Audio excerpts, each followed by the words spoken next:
kung hindi ang People's Senator, Attorney Ben Rodriguez!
Maraming salamat. Magandang hapon po sa inyong lahat. Ayong hapon kanatong tanan. Assalamualaikum.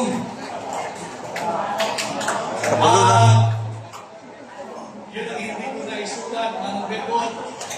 Tanggapin mo na lang ang aking pagbati at ang Ilocano. Good afternoon po sa inyong lahat. Mahal ninyo, mahal natin lahat ang Pilipinas. Mahal natin ang Pilipino.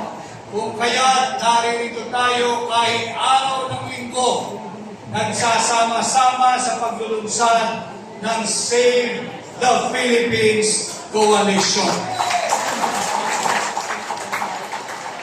And in this afternoon's event, I am tasked to share my views of our national situation at this critical juncture of our republic.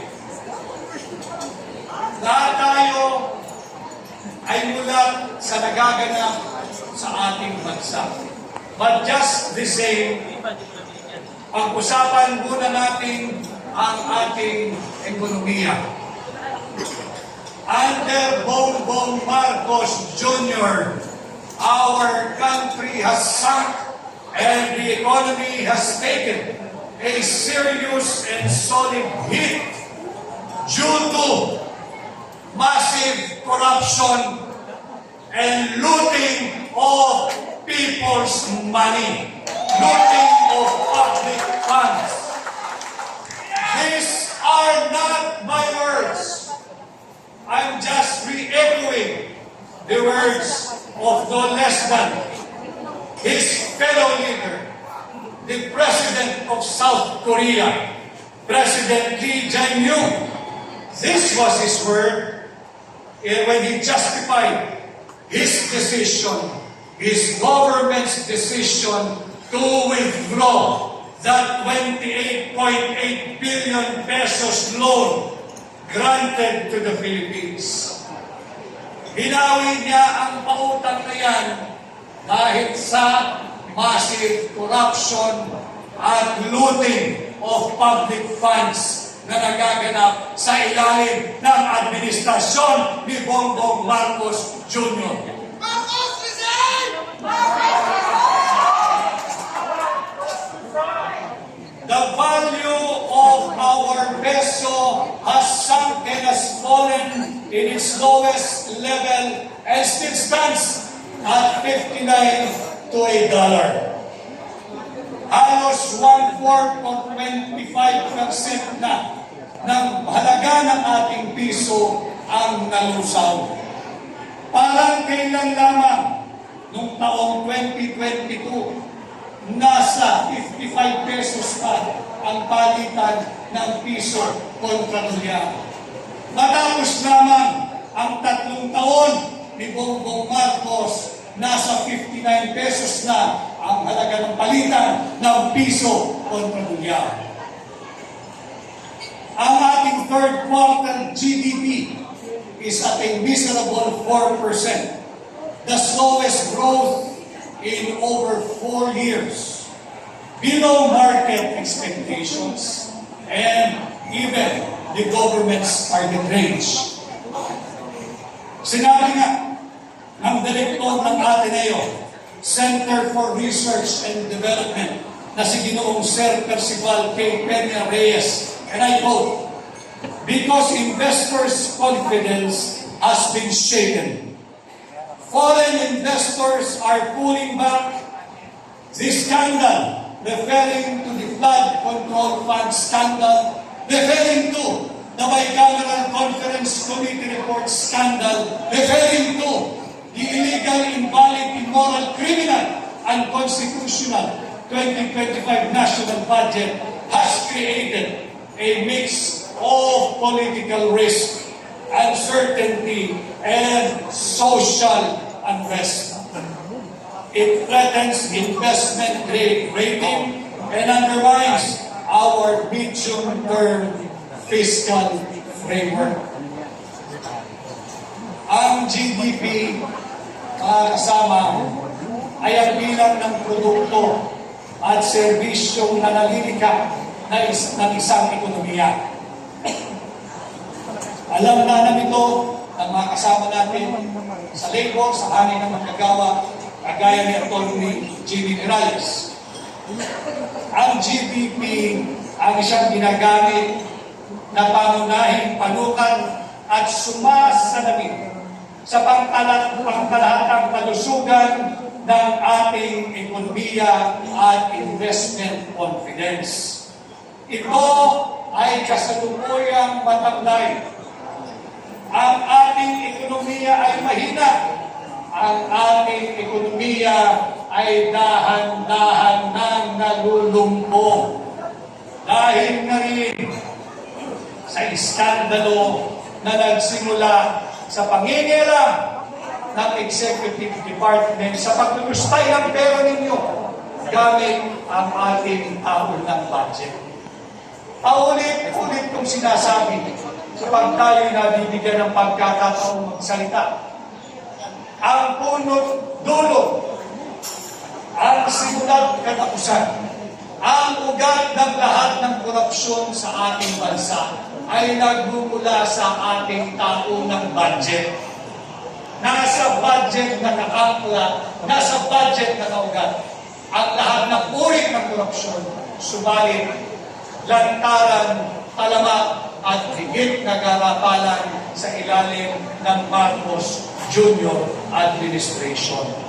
Sinimulan na ito sa pagpirma. Sinabi na namin, ibinunyag na ni Congressman Sid Puma na napakaraming blanco diyan sa panukalang budget, diyan sa Bicameral Conference Committee report ng 19th Congress. Naghalinhinan sa panggagahasa sa pera ng taong bayan si Congressman Saldico, dating chairman ng appropriation, at ang kanyang kapalit, si Congresswoman Stella Kimbo.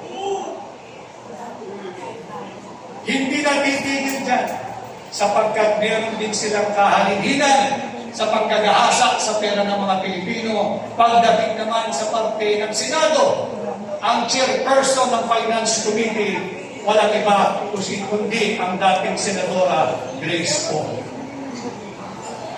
Subalit sa kabila ng pagbubunyag na ito, pinirmahan, inaprubahan pa rin ni Bongbong Marcos ang illegal, invalid, immoral, criminal, at unconstitutional 2025 national budget na siyang nagbigay daan sa daluyong ng kurakot, sa daluyong ng korupsyon, sa daluyong ng panggagahasa sa pera nating mga Pilipino. Dinunos tayo gamit ang flood control funds anomaly, gamit ang ghost flood control projects, gamit at ang pang-aabuso sa social and health funds gamit ang sikat na ayuda. Ang tawag ay AIDS, ang tawag ay AKAP, at kung ano na pa. Wala naman sila naidulot na buti sa ating ekonomiya. Ito yung ginagawang pambubudol na justification ng Marcos Jr. administration. Akala nila, bakit ninyo tinututulan ang AKAP, ang AIDS at ayuda? Ito'y ayuda ay binibigay sa ordinaryong tao upang humigit ang pag-ikot ng ating ekonomiya. Buti sana kung gano'n ang naganap. Subalit, gaya ng aking sinasabi, ang pagkakaunawa pala nila sa AKAP ay ang kakapal ng aming pitaka at binunsalan ang perang dulot ng ayuda. Ang ating approved foreign direct investments, ito ay bagsak na rin sa halos 50% dahil pa rin sa iskandalo na kinakasukutan mismo ng Pangulo ng Republika ng Pilipinas, mismo ni Bongbong Marcos. Sino makakalimot sa naging tahasang pahayag ng kanyang dating tauhan, ng kanyang bataan, ang kanyang chairman appropriations? 25 billion pesos ay kanyang inihatid at ibinigay kay Bongbong Marcos. Bukod pa riyan, ang 100 billion pesos na insertion ng tanggapan ng Pangulo. Hindi tama ang paggamit sa pondo nating mga Pilipino. Kaya hindi nakakagulat kung bakit matamlay. Tila lang po, lugmok ang ating ekonomiya.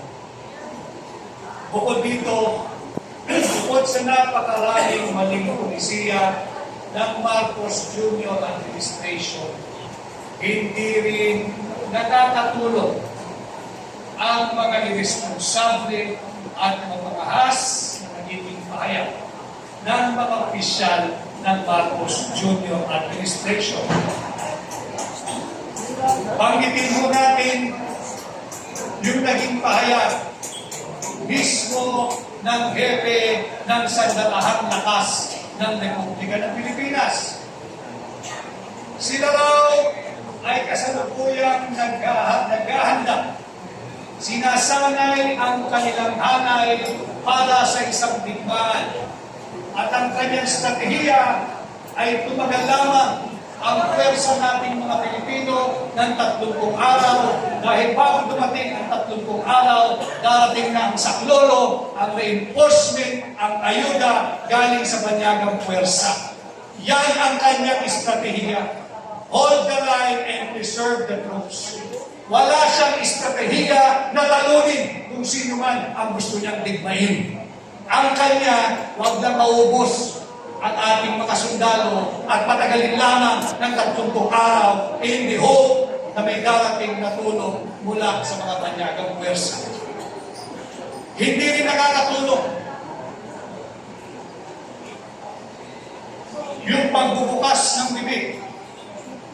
Kilala naman natin lahat kung sino yung mistulang Bukaret sa Malacanang.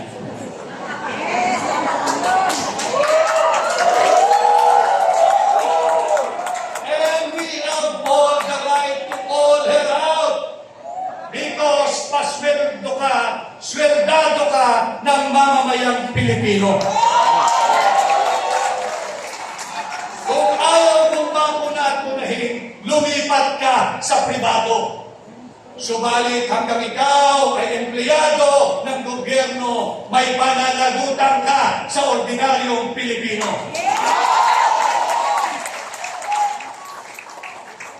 Marami akong nakilala ngayong hapon na pinatutukuyan nila. Binabansagang destabilizers. Kailan pa naging destabilisasyon ang pagsabi ng Marcos resign?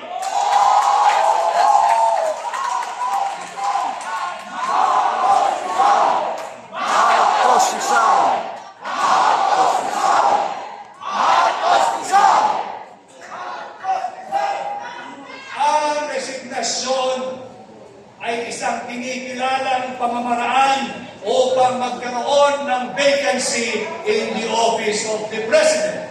And there are 4. Death, permanent disability, removal from office, or resignation. Kung ang saligang batas ay kinikilala ang resignation, paano naging destabilisasyon ang pagsabi ng Marcos resign?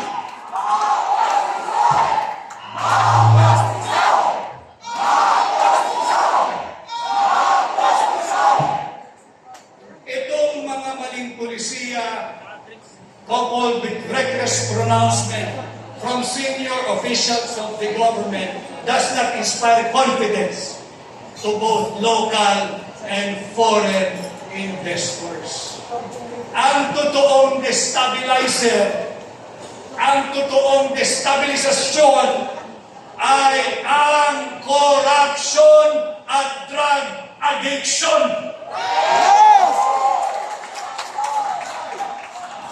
If this administration feels some degree or the great degree of instability in their governance, huwag na silang maghanap ng sisisihin. Nasa loob ng Malacanang ang nagiging ugat ng destabilization. Uulitin ko, corruption and direct testimony, no less than by the presidential sister regarding drug addiction, is destabilization.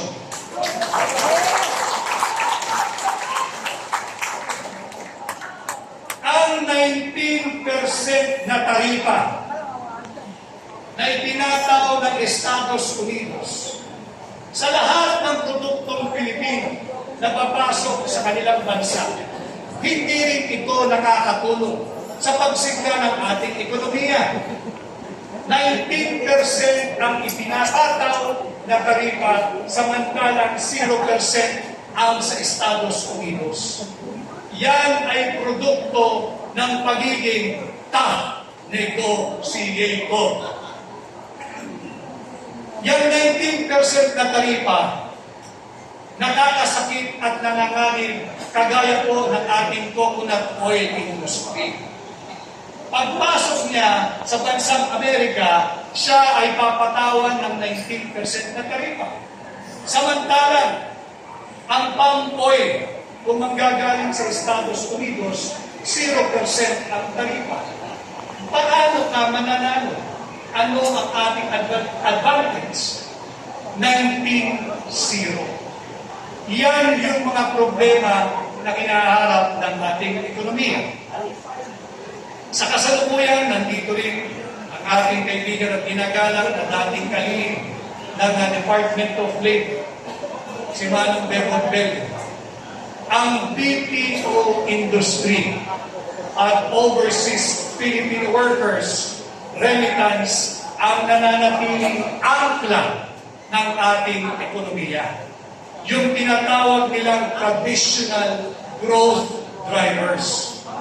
Noong 2024, last year, ang BPO industry at ang remittance ng mga Filipino workers at Filipino migrants combined ay umabot ng $76 billion. Malaki yun. Subalit, hindi pwede yung BPO industry lang at yung OFW remittance lang ang nakaasa ang pagsigla ng ating ekonomiya. Bukod sa 38 billion na contribution, dollars po ito ha, $38 billion contribution ng BPO industry, nakapagbigay din ito ng direct full employment sa 1.8.2 or 1,820,000 Filipinos ang nabigyan ito ng full-time workers. Subalit, hanggang kailan? Hanggang saan?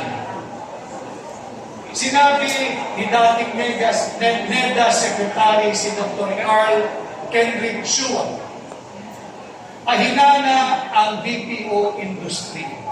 Nangangalit din ang BPO industry. industry.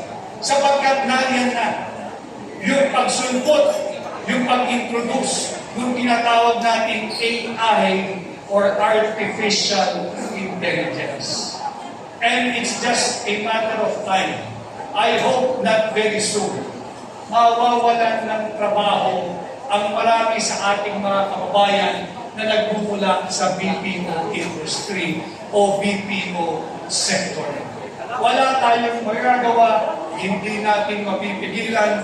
It's just a matter of when, because AIs or artificial intelligence are poised to take over their employment. Ang OFW, maraming salamat sa inyo. Ang ating mga migrants sa inyong remittance. $38.4 billion last year.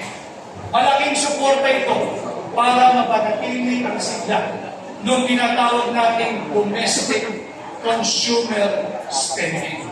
Subalit, hindi nga po nakakatulong yung mga irresponsableng pahayag ng mga senior officials ng ating pamahalaan. Naghahanda, hinahanda, nagsasanay ang ating sandatahang lakas para sa isang digmaan. And in all probability, the Chief of Staff of the AFP was referring to our superpower neighbor, China. Kawawa naman ang ating mga kababayan OFW.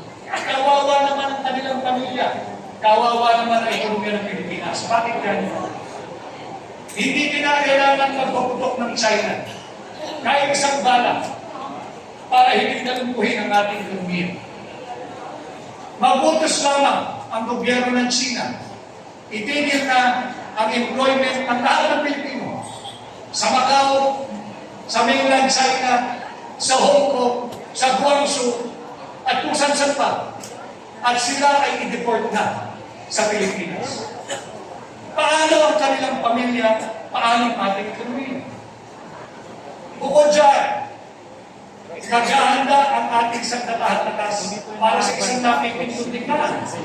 Paano ipaputos ng China sa kanyang mga korporasyon?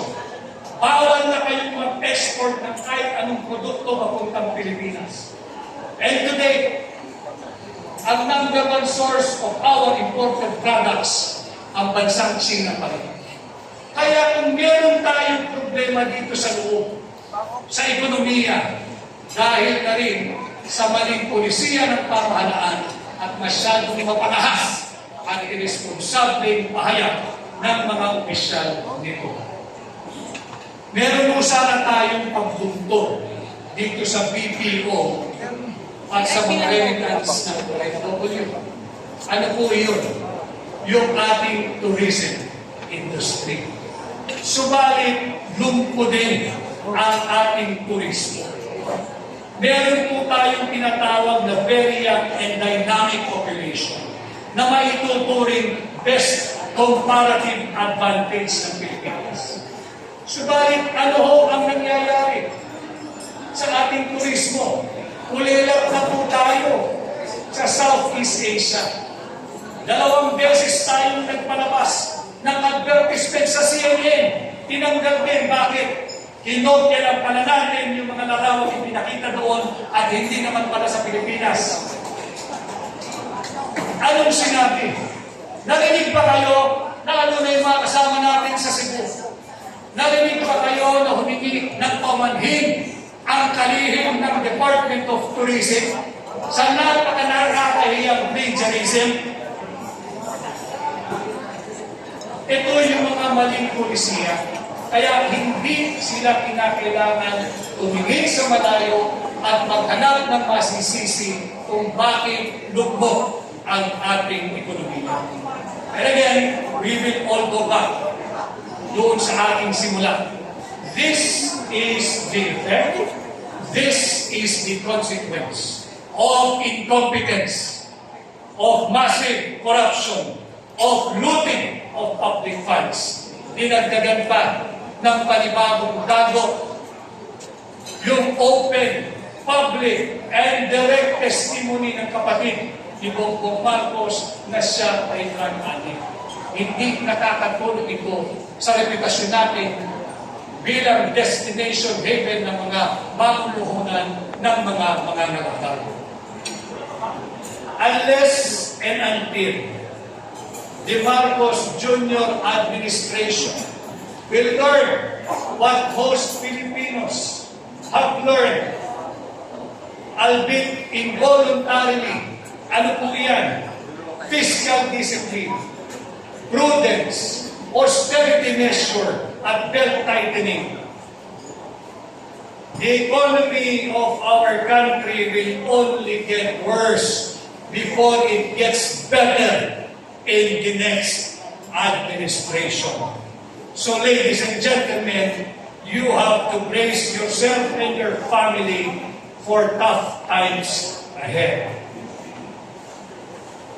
Pagdating naman sa usaping politikal, alam kong mulat kayo lahat sa nangyayari sa ating bansa. Meron tayong kinaharap na leadership, integrity, credibility, and accountability crisis ng administrasyon ni Bongbong Marcos Jr. Ulitin ko, dulo dito ng massive corruption and looting of public funds. Bukod dito, nabuksan muli ang issue ng drug addiction dahil sa naging bukas na pahayag at publikong testimonya na base sa kanyang personal knowledge, base sa kanyang personal experience, base sa kanyang personal na pagkakakilala sa kanyang kapatid, ang ate o ang manang ni Bongbong Marcos. Ano ang tugon ng lukaret sa palasyo? Hearsay yan. Hindi totoo yan. Paninira yan. Walang maaaring sumagot ito kung hindi ang pagkakaroon ng isang open, fair, transparent, public, and credible hair follicle drug test. Hindi yun lukaret. Sinabi na nung kapatid, bata pa lamang kami. Ang haba ng kwento niya. Bata pa lamang daw sila ay gumagamit ng kanyang kapatid. Hindi kayo, hindi ako, hindi yung lukaret. Ang may personalidad, pasinungalingan yan. Bakit? Bata pa daw sila eh. Nakita niya eh. Naranasan niya kung ano ang buhay ng kanyang kapatid. Kaya lalong lumalakas, nakakabingi na ang panawagang sumahilalim sa open, fair, transparent, and credible hair follicle drug test.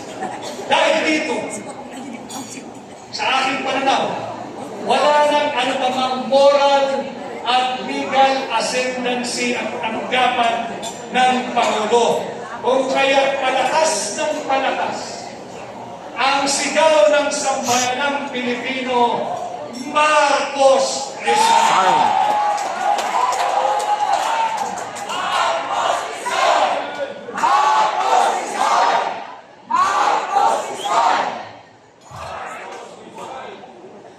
At habang lumalakas ang sigaw na yan, lumalakas din ang nerbiyos ng mga alyansa na once upon a time ay hindi natin naisip na magsasama-sama, na ngayon ay isang organisado, well-oiled at well-funded machinery, discrediting no less than the office of the Vice President, discrediting Inday Sara Duterte. Ito yung tinatawag na mga hilaw na dilaw. May tunay na dilaw. Ito yung mga nakipaglaban noong panahon ng martial law. At meron pa rin ilan na lamang sila. Subalit, hinahijack ng mga hilaw na dilaw ang tunay na naratibo ng mga tunay na dilaw. Ang tunay na dilaw ay nakipaglaban para sa ating demokrasya. At ang bunga niyan ay ang pagpapatalsik sa Marcos Sr. Administration. At ang bunga niyan ay ang pagkakaroon natin ng tinatawag ng mga tunay na dilaw na Cory Aquino Constitution, the 1987 Constitution. Sa mga tunay na dilaw, yan ay sagrado.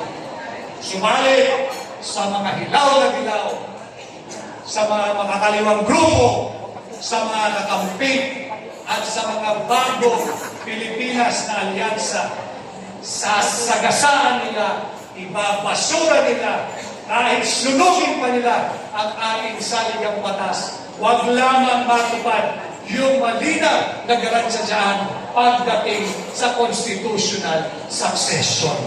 Yan ang pwersang nagsasama-sama na yun. Alam naman nating lahat sa bulwagang ito na yung pagsasamang yan, yung pagsisiping na yan, ay pansamantala lamang. Tiniis nila ang kanilang sangsang, ang kanilang baho, ang kanilang masamang amoy upang mayurakan, ibasura at wasakin ang Cory Constitution, ang ating saligang batas. Handa nilang isang tabihan, handa nilang isang tabi ang diwa ng ating demokrasya upang isulong ang iligal na layunin at hangarin na pigilan at huwag maging Pangulo si Inday Sara Duterte, maging ito man ay sa pamamagitan ng isang tapat at malinis na halalan o di kaya sa pamamagitan ng constitutional succession. Pati ang ilang elemento sa loob ng simbahang Katoliko nakakapingin ang inyong katahimikan. Lantaran na ang isyu ng korupsyon. Lantaran na at mulit-mulit ang isyu ng drug addiction. Ang drug addiction ay hindi lamang krimen. Ito'y isang brain disorder. Sakit sa pag-iisip na naglalagay ng maraming katanungan kung tama pa ba ang disposisyon at desisyon ng taong muling pinaratangan at pagbibigay ng testimonya mismo ng kanyang kapatid na siya ay mayroong problema sa drug addiction. Hindi po simpleng bagay ang usapin niya. Bakit?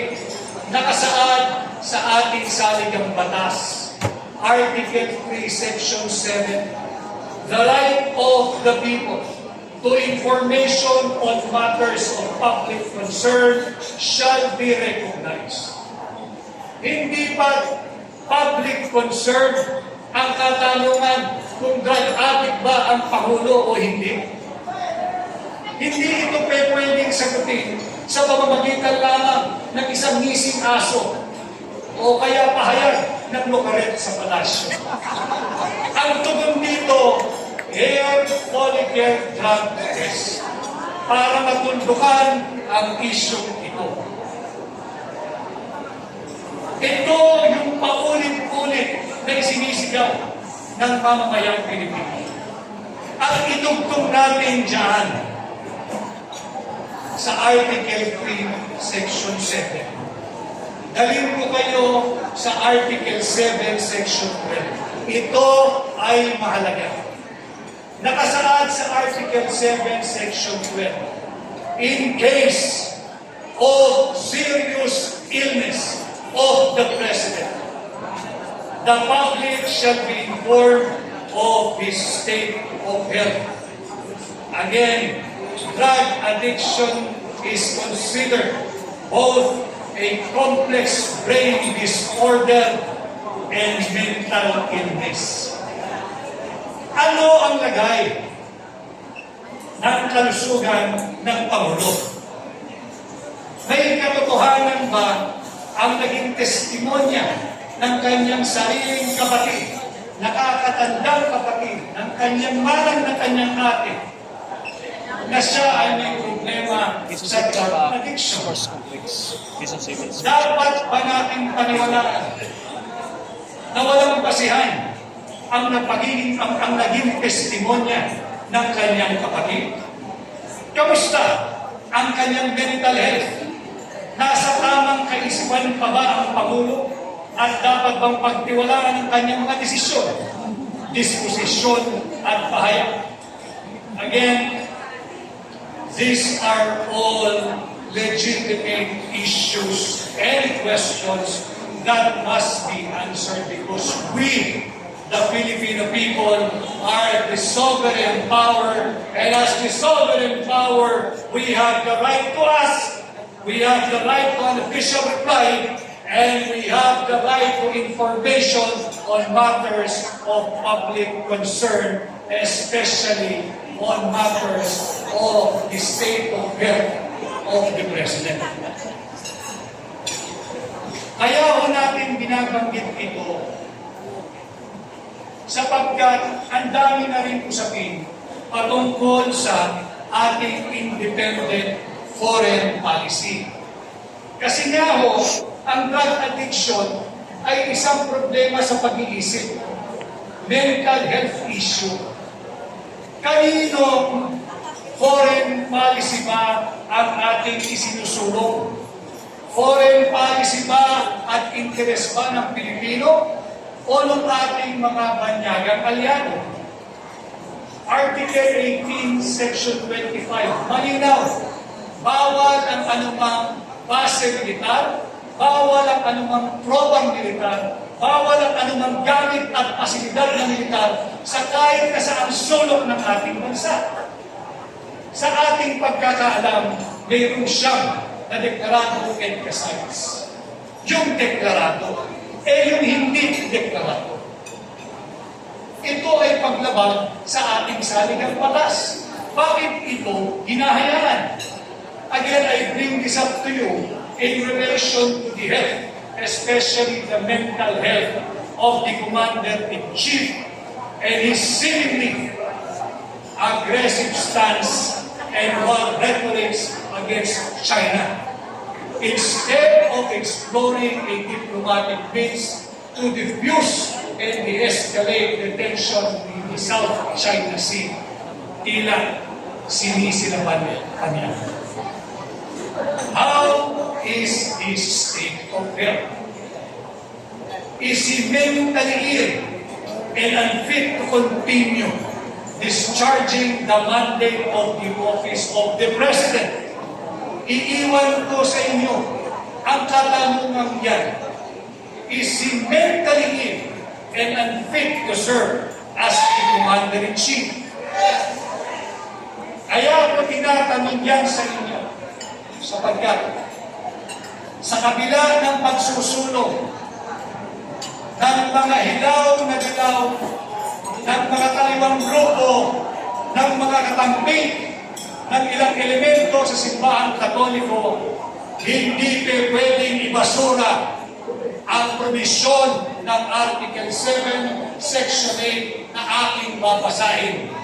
In case of death, permanent disability, removal from office, or resignation of the President, the Vice President shall become the President to serve.